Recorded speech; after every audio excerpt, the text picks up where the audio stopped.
Ay, salamat. Nakapahinga din sa pagtuturo. Minsan lang naman ako umabsent kaya susulitin ko na. Makapag-ikot nga muna sa mall. Pumasok kaya yun si Chester. Kawawa naman yung bata na yun walang magtuturo sa kanya ngayon. Sasabihin ko na lang kay Chester, puro baha pa yung nadaanan ko kaya hindi ako nakapasok ngayon. Makaihi nga muna para pagsakay ko sa train okay na. Kuya, saan dito yung train? Pwede ba libre doon? Ang ganda ng araw ko ngayon, walang pasaway na estudyante.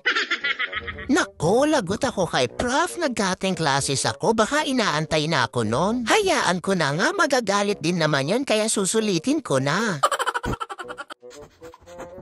Parang naaamoy ko si Prof. Guni-guni ko lang siguro to, paano naman makakapunta yun dito wala namang pamasahe yun? Makapag-train na nga lang, may baon naman akong pera.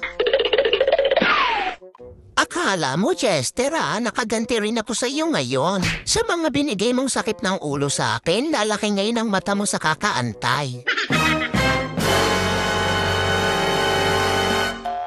Hala, si Chester yun Oo nga, si Chester nga. Magtatago na ako, baka makita niya pa ako. Parang si Prof yun